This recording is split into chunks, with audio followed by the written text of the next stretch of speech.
2 kilometre 4 kilometre 5 6 10 11 12 20 kilometre آپ چلتے ہوں گے برہنہ پاؤں ننگے پاؤں ماتم کرتے ہوئے، سردی کے زمانے میں بھی اور گرمی کے زمانے میں بھی جب فرش جلتا ہے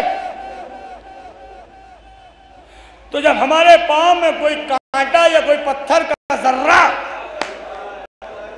اگر چبھ جاتا ہے تو ہم ٹھنڈی سانس لے کے پاؤں کو اوپر اٹھا لیتے ہیں اس سسکی لے کر۔ اب تصور کیجئے کربلا سے شام تک میرا چوتھا امام 1280 میل چل کے گیا، 1280 میل، ہاتھوں میں ہتھکڑیاں، پاؤں میں بھیڑیاں، گلوں میں توقے خاردار۔ اب کیسے چلے مولا کانٹوں پر، کیسے چلے مولا یہ تو بس مولا جانتے ہیں، ہم نہیں بتا پائیں گے۔ قافلہ بازار شام میں پہنچا، وہاں پر ایک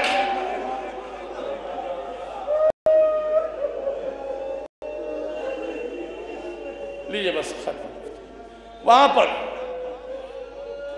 وہ پورا واقعہ نہیں دہرا رہا ہوں، ایک مومنہ کنیز خریدنے کی غرض سے آئی، اس لیے کہ انہیں اس مقام پہ روکا گیا کہ جہاں کنیزیں اور غلام فروخت ہوتے ہیں بازار شام میں۔ اپنے شوہر عبداللہ کے کہنے پر پوری علامتیں سن کے آئی اور آنے کے بعد بی بی کو دیکھا، دیکھ کے پہچان کے بولی ہاں یہی بچی ہے جس کا دامن بھی جلا ہوا ہے، جس کے رخسار بھی نیلے ہیں، جس کے کان بھی زخمی ہیں۔ دیکھ کے بولی بچی تیرا کوئی وارث ہے؟ اور مجھے انصاف سے آپ بتائیے کہ شہزادی سکینہ عالم غربت میں اس کو کیا جواب دیں کہ بچی تیرا کوئی وارث ہے؟ جناب سکینہ نے فوراً جواب دیا عالم غربت میں لاوارثوں سے وارث کا پتہ پوچھ کے کیا کرے گی کہ تجھے خریدنے کے لیے آئی ہوں، تجھے خریدنا چاہتی ہوں۔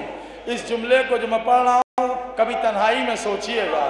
جناب سکینہ نے فوراً جناب زینب کی طرف دیکھا اور دیکھ کر پوچھا پھوپھی اماں کیا مقدر میں یہ بھی لکھا ہے؟ پھوپھی اماں کیا تقدیر میں یہ بھی ہے کہ ہم کنیزی میں فروخت ہو جائیں؟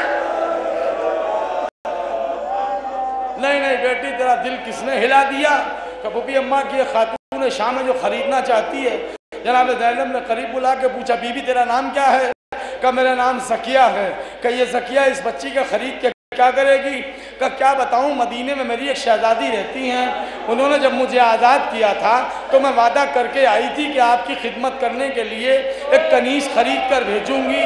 یہ بچی میری شہزادی کی شایان شان ہے، اس کے چہرے سے عصمت ٹپک رہی ہے، یہ تو میری بچی، یہ تو میری شہزادی کی شایان شان ہے۔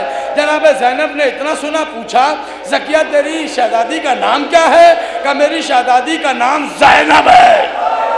ہائے ہائے میری شہزادی کا نام زینب ہے۔ جناب زینب نے اپنا نام سنا، نام سنتے ہی فوراً کا زکیہ زمانے نے تیری زینب کو اس قابل کہاں چھوڑا کہ اس کی خدمت میں کنیزیں بھیجی جائیں۔ اتنا سنتے ہی زکیہ نے منہ پیٹ لیا، بولی ایک قیدن بی بی ایسے مت کہو، میری شہزادی کے در کی حوریں کنیز ہے۔ جناب زینب نے فوراً کہا زکیہ اگر اپنی زینب کو دیکھے گی تو پہچان تو لے گی؟ کہاں پہچان لوں گی؟ شہزادی نے چہرے سے بالوں کو ہٹایا کہ زکیہ آنا زینب، پہچان میں زینب ہوں۔ اب جو غور سے دیکھا شہزادی یہ کیا ہو گیا؟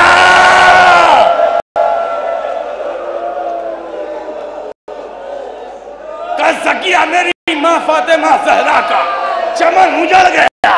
شہزادی فرماتی ہے میری ماں فاطمہ زہرا کا چمن اجڑ گیا۔